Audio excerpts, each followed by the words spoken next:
Hello, hello, hello. Tyler James from Comics Launch here, and I am excited to be back with another live stream. Got a great conversation and interview queued up for you. So let's get right to it and bring on my guest. My guest today is a professional illustrator and a storyboard artist with over a decade of experience. He's created art for clients, including Alterna Comics, Warner Brothers, the NBA, the NFL, among others. He works both digitally and traditionally in inks and watercolors and acrylics. And this month in particular, he is back on Kickstarter with a project called Confederate Monsters, which is rocking and rolling on Kickstarter right now. So welcome to Comics Launch, Dave Swartz. Dave, how you doing, man? Good, Tyler. Thanks for having me on. Yeah, I'm excited to get to talk to you. You were recommended strongly as a guest to me by Caleb Palmquist, who I know you've worked with. Oh yeah, we're buddies. That Caleb and I. Yeah. And so he said you got to get Dave on to talk about the project that he's got going on and a whole lot more. So I'm excited to dive in. But usually when I pull on guests, the goal is always to make this a really valuable conversation for the thousands of creators that listen to this show. But we always want to also make sure that we don't bury the lead and give you a chance to talk a little bit about the cool project that you have rocking and rolling right now over on Kickstarter. So what can you tell us about Confederate Monster? Sure. So Confederate Monster is basically Cowboy Frankenstein set in the Civil War. So my story takes place about 8 years after the original, story we're all familiar with from the novel. So we kind of catch up with a lot of these classic literary characters, but the story is told through the perspective of Igor. And in the book, Igor is in disguise as Dr. Daniel Schmidt, living in Virginia during the Civil War. Soon after they, discover about his dark past, they basically kidnap him and convince him rather terrifyingly to recreate the process and to reanimate their dead army. All right. So yeah, the plan B for the Confederates is the Right. I took inspiration from a lot of the sort of weird supernatural stories that were told about Hitler's, regime and how a lot of, his focus was these really weird, esoteric kind of myths, and tracking them down and, really trying to see what other power could be at his hands. So I was very inspired by that. And I thought, well, what if the Confederacy did something similar? Yeah. And you were kind enough to send me over some digital copies of the story so far, and just really impressed with the work, the quality, top to bottom. It's a top-notch campaign. How long have you been working on this project? So I would say I began the concept almost 10 years ago is when I came up with the idea. I did a little pitch package for it. This was a set of different pitches that I put together after my first self-published novel that was my superhero story. I did that all during 2014. It was my transition from my corporate life into this life. And, I did the pitch, didn't really go very far. I put it up on the shelf. And then when 2020 happened, COVID, we were all in lockdown. I was getting hella checks from the government. So I thought, hey, this is my opportunity to, dust off an old project and see how far I could go with it. So I did Confederate Monster. I completely revamped the artwork, rewrote the story a little. And, I was able to get through 3 main issues. And then I did a Indiegogo in 2021. It did pretty well. And so that actually created a prequel issue. So it's like a, self-contained story that sort of bridges the gap between the original story and mine.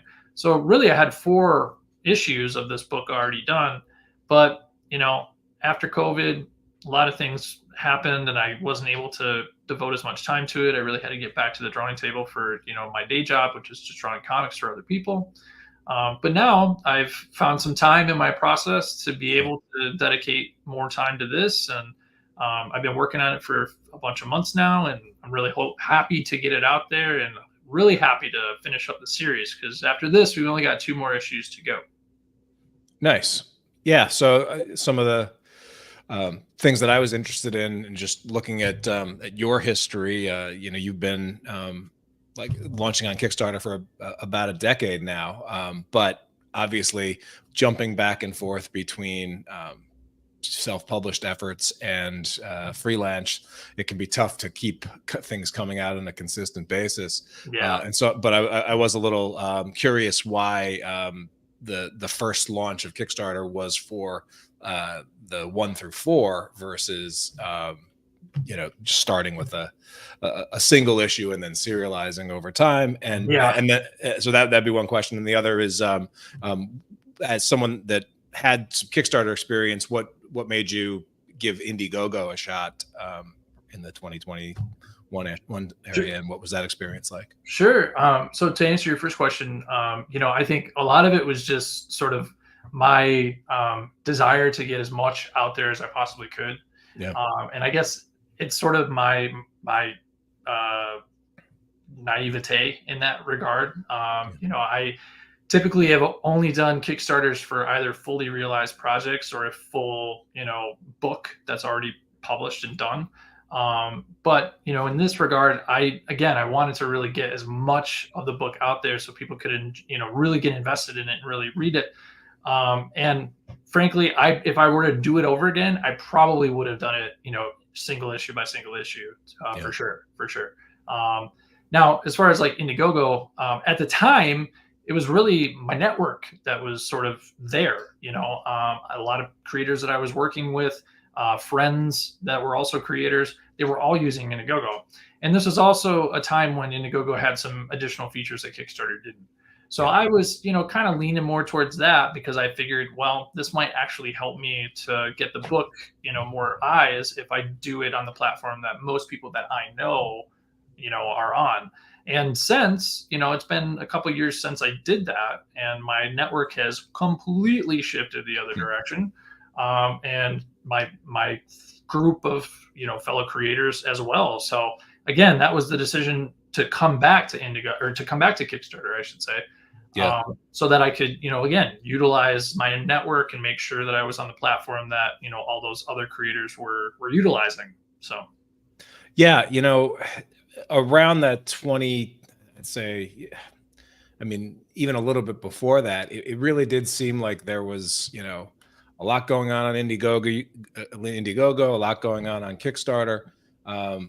It's at least perception wise, even though I still think Indiegogo is probably bigger than like BackerKit right now for crowdfunding. It does seem like like a lot, like I hear more buzz about like BackerKit projects in like that number 2 position for indie crowdfunding. But again, it also may be siloed and just like, there's different communities and different creators and going to different platforms. right. But it's good that to see that you're able to at least test the waters out in a couple different spots, and and I'm still glad that there's multiple options for creators out there. Oh, sure. Absolutely. Yeah, so I guess I want to go back a little bit, just to hear a little bit more about your experience coming up, and your when did you first sort of get the inclination that you could make art the thing that you did, and make a living at it, and then I also know that well, you've probably been someone that's been artistic your whole life. You really did about a decade ago make the leap to, hey, there's a specific kind of art I want to focus on making, and let's figure out how to make that work. So can you just share a little bit more about your journey to this point? Absolutely. So, like you said, I pretty much from the get-go knew I was going to be an artist, even if I hadn't really defined it, until I got to the age where I needed to decide where I was going to go to college. So, I my favorite thing to do when I was a kid is go to the comic book store with my uncle, and he would get me an issue, and I would take that home, find my favorite drawing, and just try to copy it as closely as I could. I had a bunch of different books. I kind of started my own little collection. So again, I've sort of been a comic book fan ever since I was a little kid, about 7, 8 years old. And so I get into, got older, got into high school. I started a band. I was in, a rock and roll band for a while. I thought music was actually going to be my, path. But as it were, it just kind of came back around, and I needed to decide where I was going to go to college. So, again, the natural sort of thought for me was I'm going to go to art school. So with art school, I graduated. Every single year, I decided I was going to do something different. So I was really interested in a lot of different ways of doing art, children's book illustration and fine art. And I mean, you can see behind me, I got all kinds of abstract stuff, Yeah. I'm doing all kinds of stuff all the time. But I do think it helps to, do that as a creative, to try out different things, and it broadens your horizons, and it might make you think in a different way that influences, your other work like comics. So after, I graduated college, I couldn't really find a job that I really enjoyed, but I found a graphic design job. And so I was still using my skills, but just wasn't necessarily what I wanted to do. It just felt like I had to, and then over the course of a couple of years, I rose up in that company. I became the creative director. I was a creative director for 5 years. Just a huge job, managing a design team, meeting with new clients. I was running around the country, flying to different places. So I was very, very busy. Most nights I didn't get home until about 8, 9 o'clock at night. So it was really a hard job, and it drained me, of my creative flow, of my energy, of everything. So it was really hard for me to do anything for myself. And so I just started kind of doing some sketching, while I was having some downtime at work.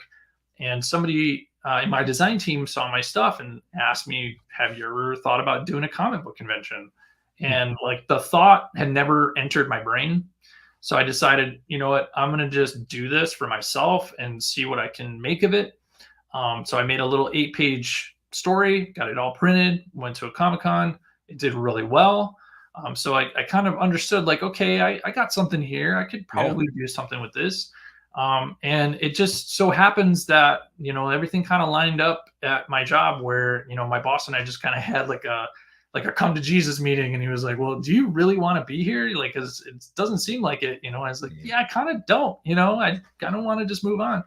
So that's, when I made the decision, I was just going to do my own thing and do comics. And, I started out self-publishing, but I've also had other things published, more professionally in smaller indie houses. And, I now do it full time as an artist, just creating books for other, creators.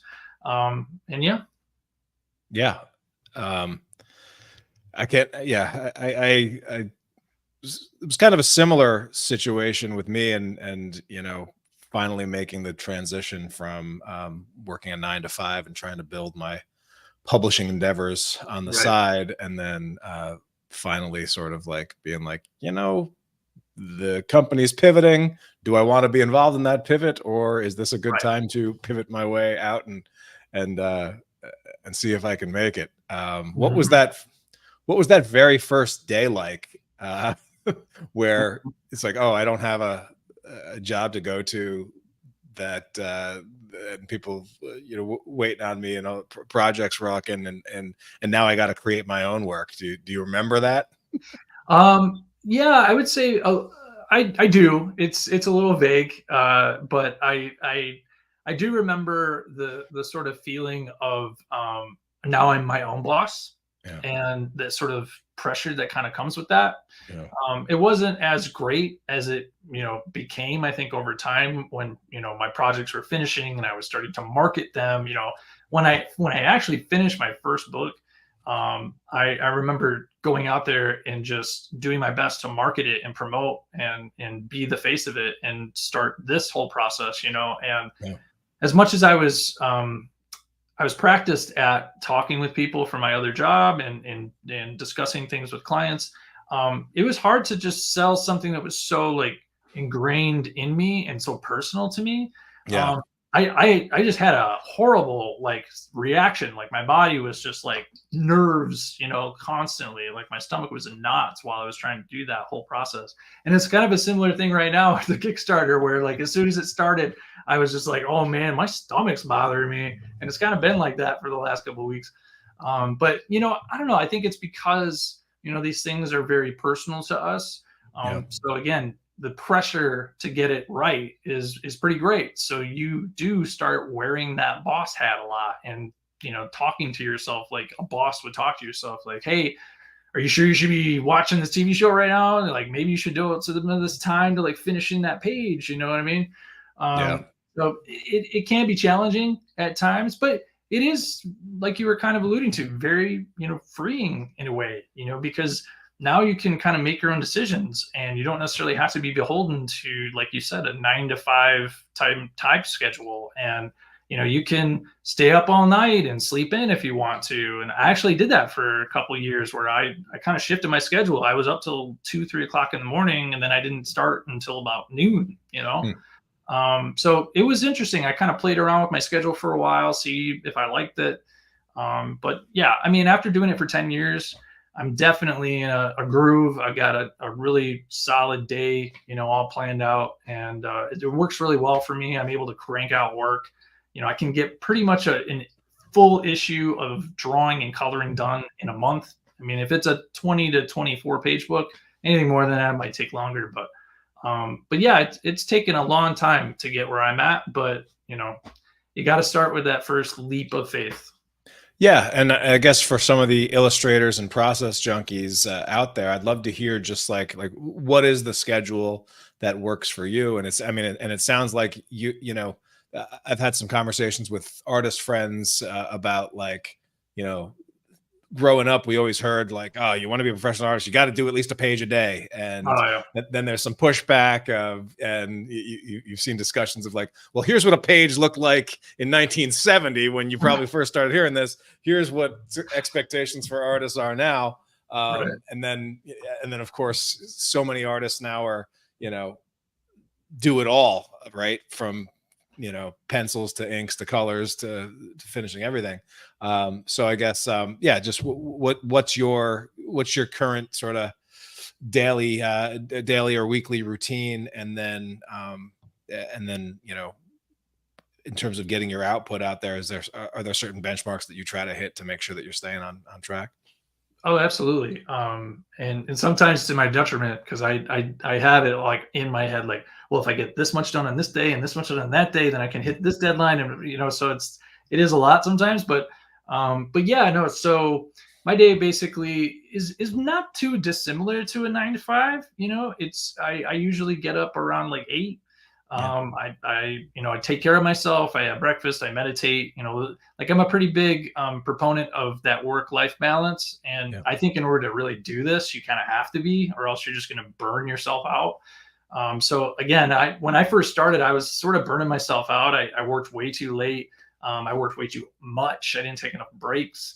And so now I make sure that I give myself enough breaks to meditate, or to take a walk, just have a conversation with my wife, or have some play with my cats or whatever. But I do work again, similar to a 9 to 5 schedule. I tend to work about 2-3 hours before lunch. I have lunch around a normal time, and then I work another few hours.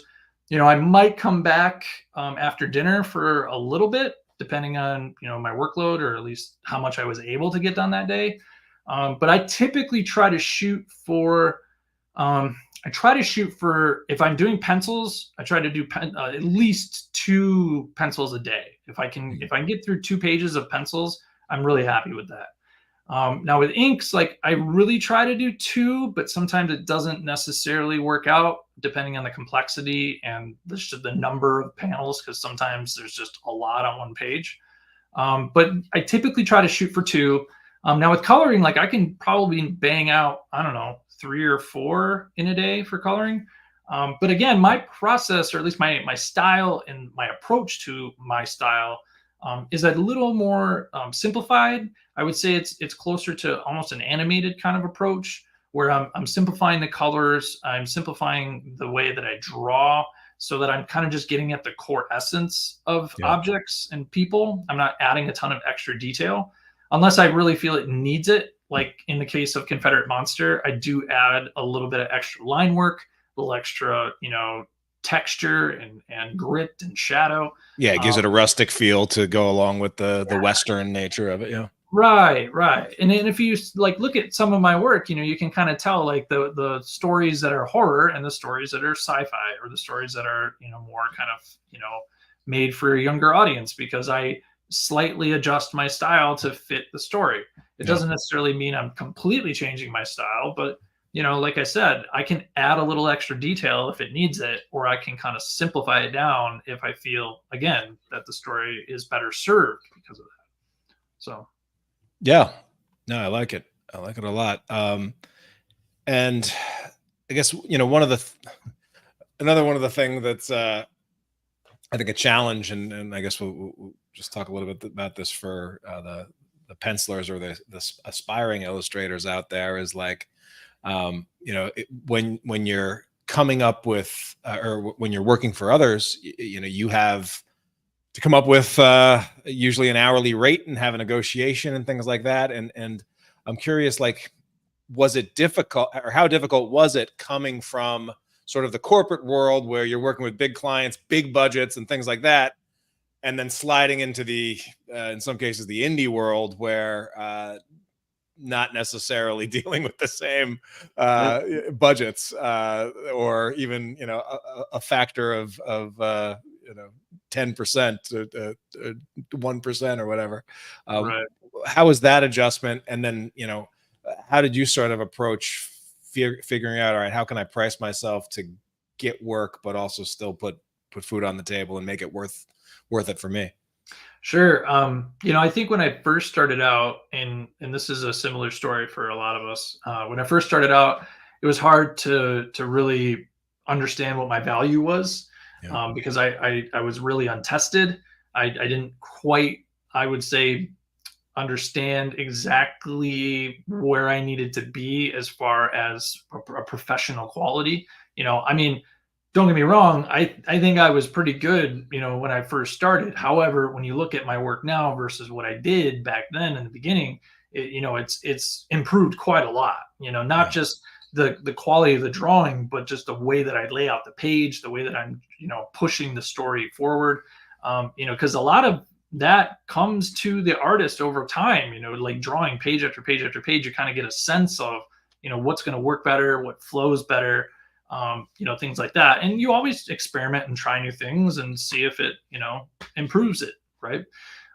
So, I think, when I first when I first started, I really wanted to, make sure that I wasn't underselling myself, but I also wanted to get the jobs, so I kind of lowered it a little bit, just to Yeah. kind of get my foot in the door.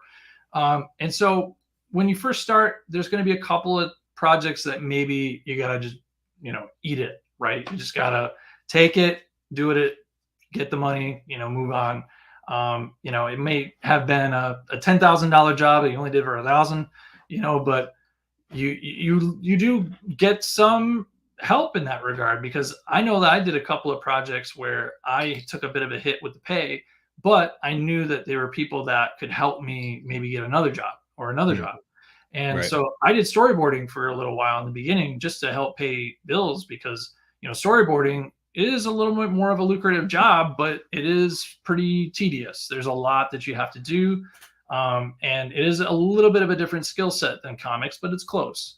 So, I did that for a little while, and, I did some projects that, I mean, I still have directors who are still tagging me in storyboard posts on Facebook. Mm. They just really enjoyed working with me and love my work, that they keep, just putting my name out there. So it's kind of cool. I like that. But I guess that's what I mean is, like, if you're good to people, if you're not like pushy and you're not demanding, then, the relationship's going to be fine, and you're probably going to be better for it, because maybe you're going to get another job. But I think over time, you really start to have to look at your work critically and say, okay, I have improved. I have been more tested. I've done more work. I have, I can say I have had a book published that has been in comic book stores. So all of those things add up to I am worth it. I can charge X amount, right? Depending on how you like feel you can, where you feel your talent lies, right? Because I'm no Jim Lee. I can't charge like $10,000 for a page, but at the same time, I can still charge, I think, a higher rate than a beginner, Yeah. And that was, I'm assuming you're referencing sort of the internet discussion that went about, right. where Jim Lee's opened up commissions and released his commission rate, and I saw some hotly contested arguments. I'm just curious, just on that, like, where did you come down on the you know the line of like Jim Lee with $10,000 commission rates, or whatever it actually was? I'll have to search for it for what it was. Right. But did you have any strong thoughts one way or another on that whole issue? I mean, in my opinion, I think anybody is allowed to charge whatever they want, if that's what they feel that they're deserved. I mean, I really look at it in terms of, other industries as well, like Jim Lee is essentially like the Taylor Swift of comic books, right? So like, why shouldn't he charge that amount, right? Like Taylor Swift is charging an insane amount for concert tickets because it's Taylor Swift, right? And the same thing for, like Robert De Niro. If you want Robert De Niro to be in your movie, you're going to have to pay for Robert De Niro, So I guess in my opinion, it's really not that big a deal. Just for context for the listeners, this was posted. Jim Lee, 11 by 17 inches, full figure, one character, limited backgrounds for $20,000. If you want more, $25,000 to $35,000, and then if blank sketch covers with a background, bust shot with a background, $8,000. Jim Lee can supply the blank cover, but you can supply. So yeah, you get a free cover in there.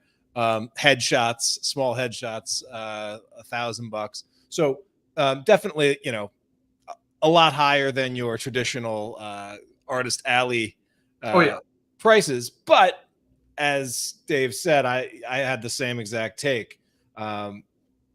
He's Jim Lee. He's a one of one. He's a living legend, worked on the most iconic characters, and doesn't have to do this at all. And then also, like, do we want, I don't necessarily like commissions and work for hire commissions for fans at conventions, is like basically like, hey, draw for me or dance for me or sing a song for me, right? That's basically what you're doing. Do we want our best icons, most famous, like that top talent, just out there like drawing $5 sketches instead of working on like the next great piece or whatever? Probably not. It's got to be worth it for them. And then the other thing is that I'm sure you'd see some of the same people that would be complaining about prices or just, hey, the salaries haven't gone up in years for illustrators, or that so underpaid. I don't think you can complain about that, but then also want to cut down somebody that is like pushing the top of the line. I think you actually want the top of the market to be as high as it could possibly be, because it ideally would drafts everything else up. But, right. Yeah, no, I completely agree. I mean, if you're going to be, it's actually an interesting take, because if you're going to be upset about the fact that you're not able to make as much money now because the market has shifted, right? Yeah. You can't be upset that somebody's going to, demand abundance that what you want, so it's like you're literally fighting against your own desire at that point. So yeah, and I guess also, like, I never really had the sense of entitlement that like I should just be able to afford any art, or like from the fan, like I don't think any fan should be able to just assume that they should be able to buy at a price affordable to them Right. anything that they want, like Right. I like you said, I don't assume that Beyonce will come and sing at my sing at Right. my birthday party, Right. Exactly. or so. And I just think, every creative industry is like this, right? There are thousands of actors that are putting on free performances, and on the one end, and then there's The Rock, who's getting paid $30 million a movie, and but you know that makes it an industry, and I hate if I hate getting mad at that comic superstars, because we need superstars. I think we need ambassadors for the industry. So anyway, Yeah, absolutely. I fun couldn't little agree. digression there.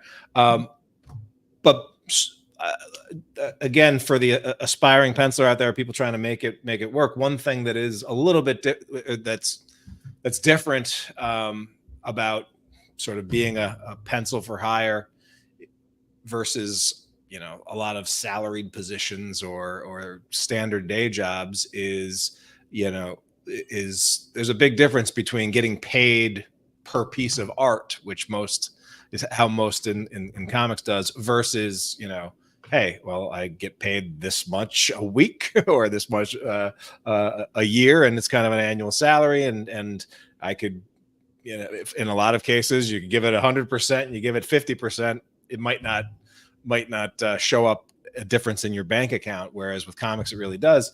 And so, just do you have some tips for the artists out there? Because one way that you could essentially double your pay would be to charge twice as much. You can't always do that, but another way would be to be twice as productive, or spend half the time to finish a page. And so I'm just curious if you have any sort of efficiency tricks or things that you've learned over the years that make it so that you're able to produce on a consistent basis and True. make it work. Well, I think a lot of it really just boils down to some of the similar things that I was talking about before, kind of just being your own boss and making sure that you're not allowing, whole days to go by, without actually getting something done.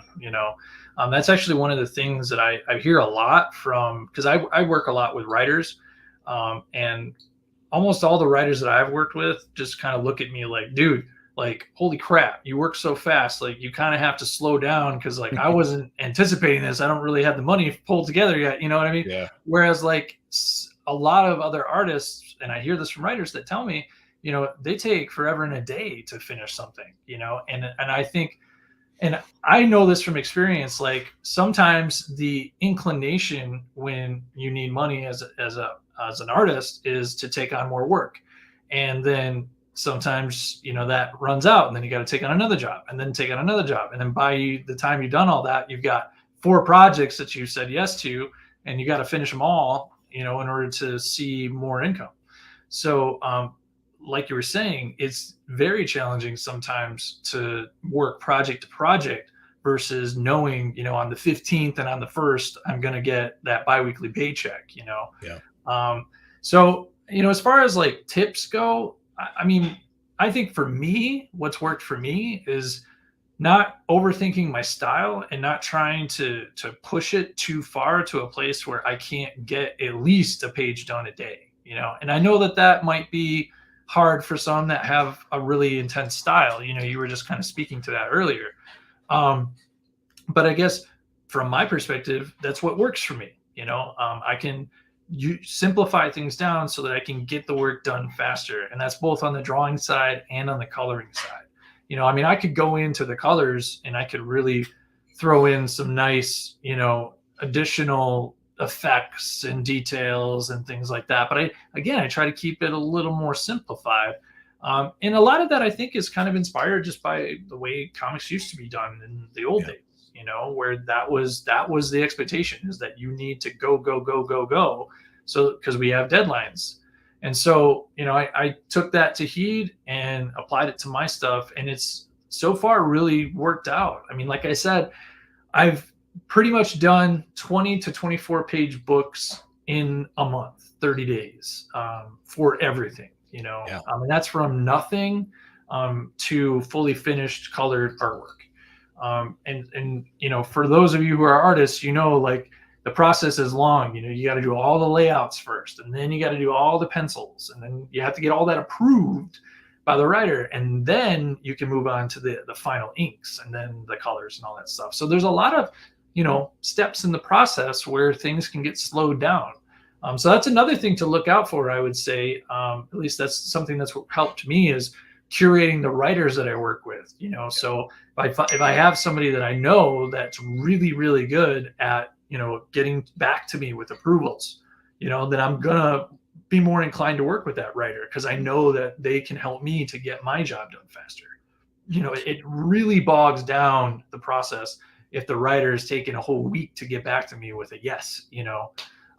So again, just making sure that you're looking for the right writers, establishing good relationships with them, because again, they can keep coming back to you with newer projects or other projects, or are going to be a good advocate for other projects. I can't tell you how many books I've got, just because I've got a great recommendation from somebody I've already worked with. Yeah. I mean, the comics is if it's 6 degrees of Kevin Bacon or whatever, I don't know what it is in comics. It's probably all there's probably I'm not sure who the linchpin is, but Right. it's probably only a couple degrees to anybody in the industry.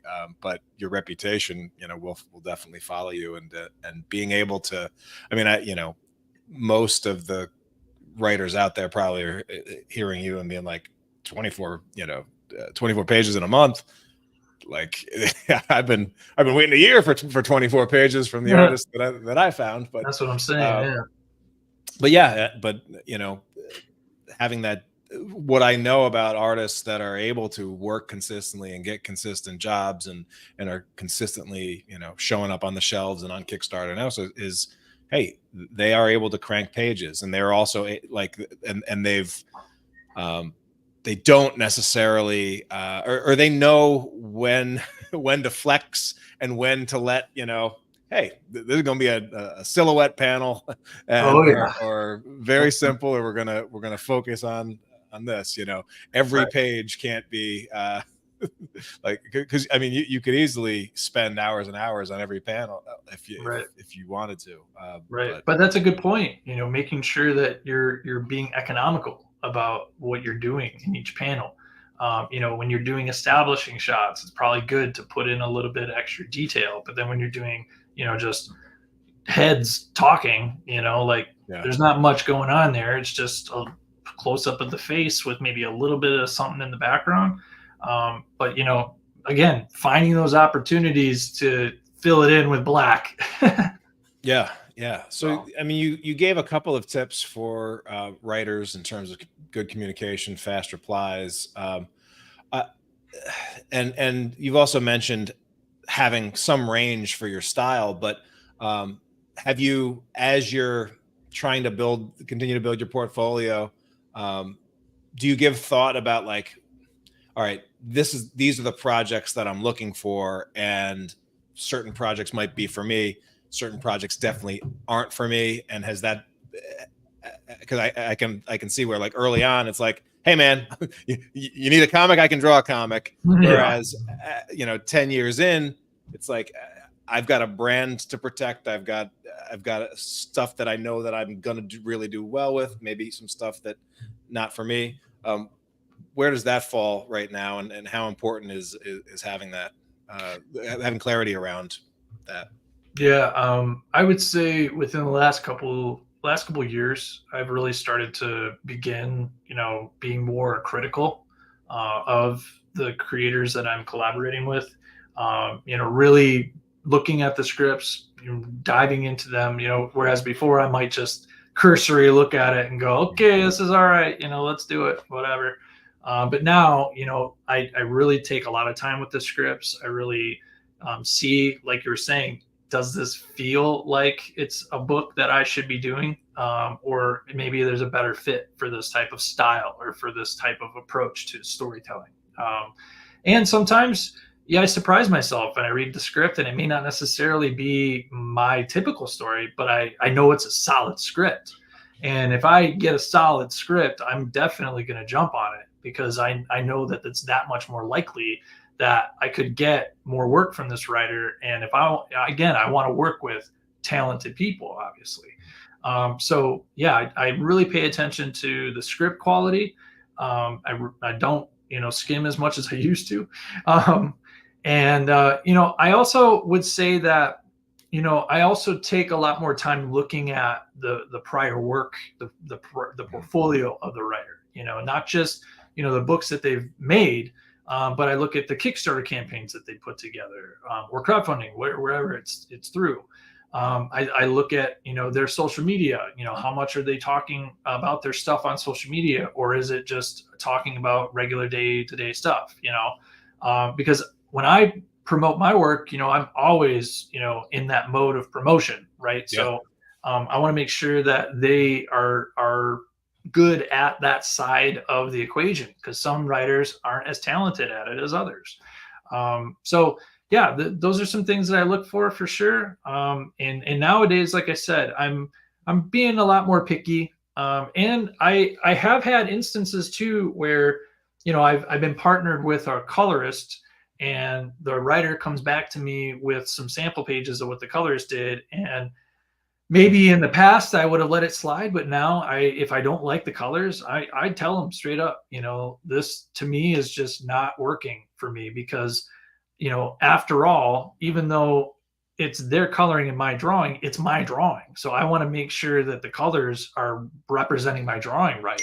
And if the coloring is hurting my drawing or really like not elevating it at all, and actually sometimes like devaluing it, again, I have to speak up and say, you know what, either I would like another colorist to give it a shot, or I know a guy that could color it, maybe you could bring him in, or, well, 9 times out of 10, I'm not gonna lie, I stick my own neck out there and I'm like, you know what, I'm a colorist, I think Yeah, I could do I a can good handle job. this. Yeah.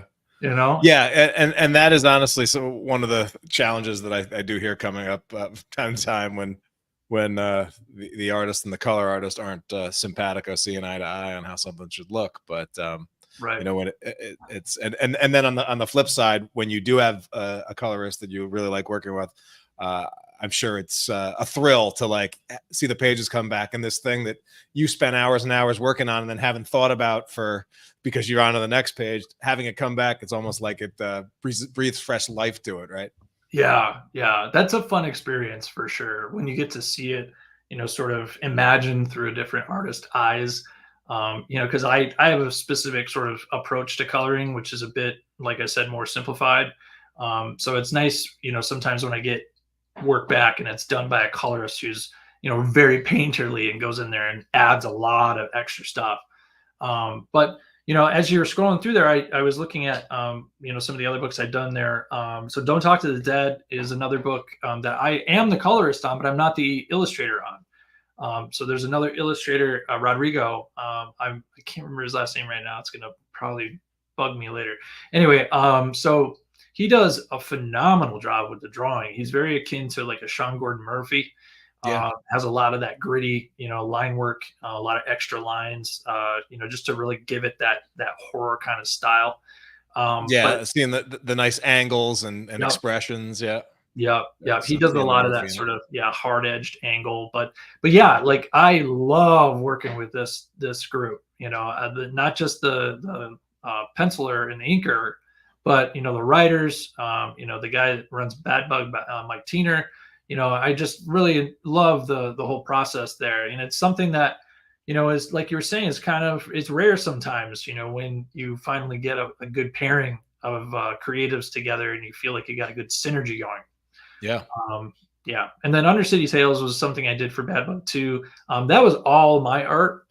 So I did all the pencils, inks, and colors, and that was, again, one of those, I didn't think this would probably be a book I would normally say yes to, because it's more of like a crime romance sort of Yeah, story. it's like crime fantasy romance. Yeah, and there's like a car chase and lots of flat. It's an interesting story. But again, when I read the script, as soon as I got done with the script, I was sold. I absolutely had to do it. I felt like the script was so strong. I wanted to see it through for sure. Nice. So yeah, I've been fortunate enough in my couple years here that I've been, because honestly, I've only been a pencil for hire for the last, I want to say, like 3 years. Oh wow. Ever since I stopped doing Confederate Monster, because I did Confederate Monster just completely through COVID, all 2020 basically. Yeah. And then I had a little bit of a transitionary period. I'm also a college professor, so I teach at a college for creative study here in Detroit, and so I use that as sort of my part-time gig, which is really nice as an artist because, again, as a freelancer, I need a flexible schedule. Yeah. And it's hard when you get a part-time job and you have to be there at like these certain times, and you got to devote a lot of time typically. But with teaching, I'm only there for a few hours a day. A lot of the times, I'm really lucky that I can get the schedule to work out, so I only have to actually go there 2 days a week. So it's a really great job. Plus, it's a job where I'm actually helping to like teach fundamentals. I'm in the foundations department, so I get always a new influx of fresh, high schoolers coming in, have no experience with art school at all. They know they want to do art. They might have an affinity for it. Yeah. But when you get in art school, it's intense. There's a ton of projects that they make you do, especially in that first year, because they're trying to put you through the ringer and see if you can hang with the rest of these really talented artists. And so it's fun to get to teach design and get to teach drawing. And I learned a lot myself too, just refreshing my memory on a lot of things. So it's a great part-time job for sure. Yeah, that's awesome, and makes sense to when you have ebbs and flows with the schedule, having just something that is on a different cycle of when the funding comes in, when the things that you can rely on. Yeah, yeah, Definitely evens things out in these slow periods. it helps. It helps. I get a lot of questions from writers just wanting to know, like, all right, how do I find an artist, a reliable artist, etc. And so I guess one of the questions is, how does a writer find you, or what are some of the ways that you find work in comic stuff? Yeah, I guess that's the question.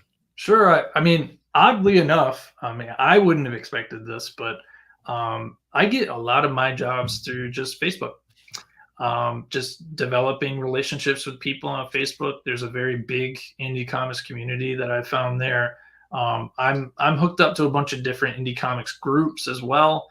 So if I'm ever looking to fill a schedule slot and I can't find it within my network, I usually go to a Facebook group and just post in there a little snippet of my portfolio.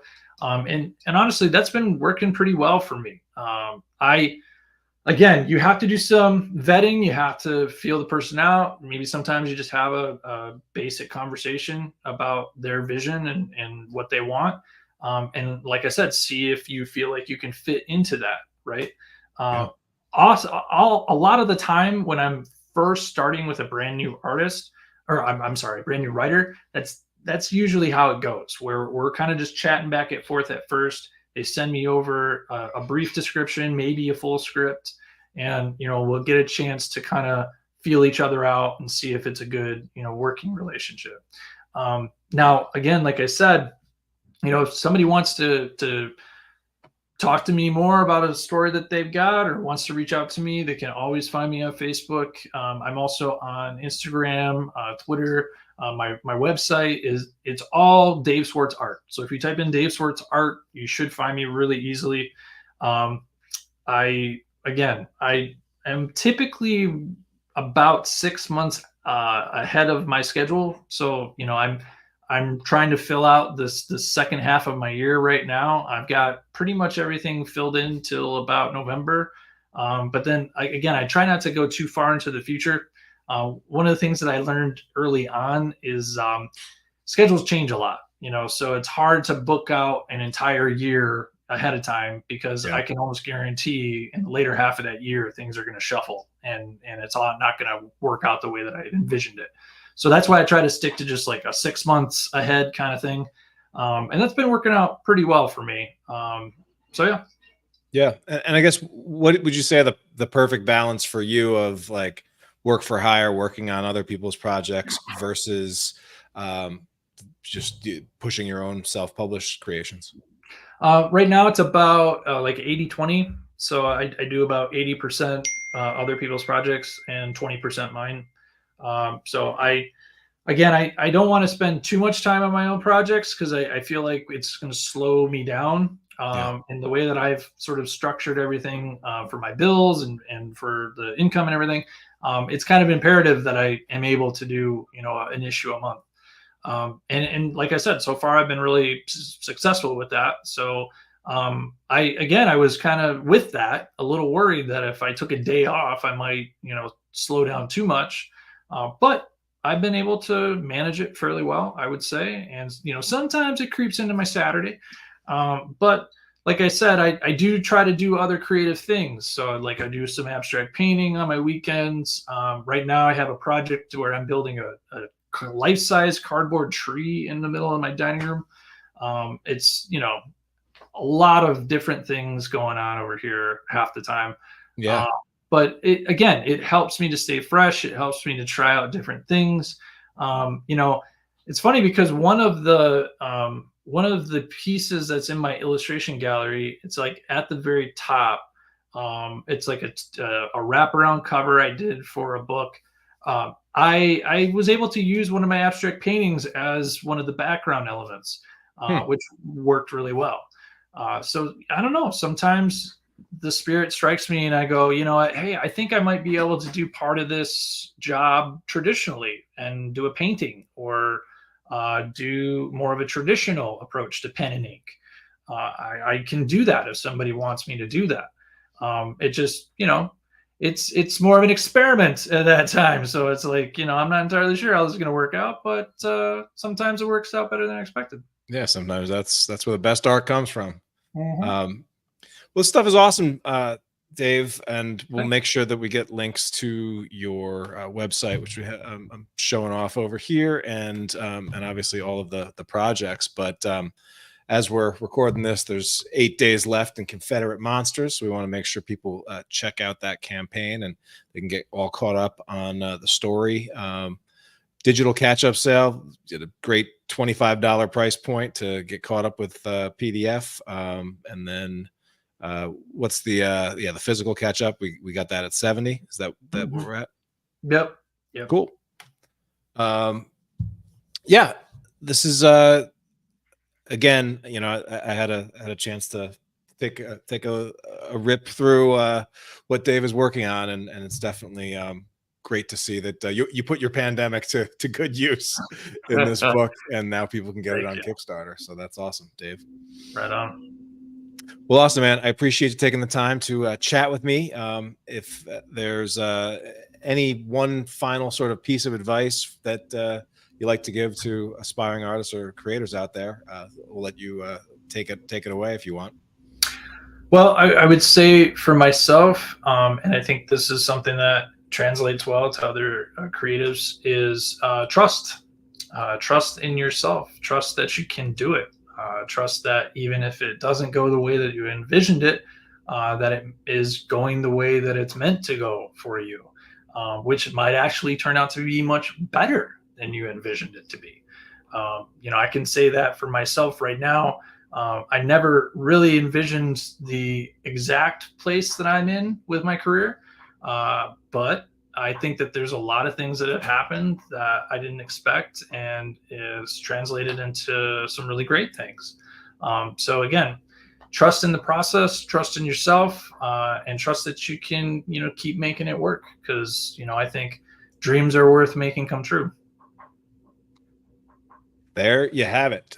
Great piece of advice, Dave, and appreciate you taking some time, share some of your insights for us all. I want to thank everybody else that tunes in or watches the replay. We can't wait to see what you all launch next. Take care, everyone. Bye-bye.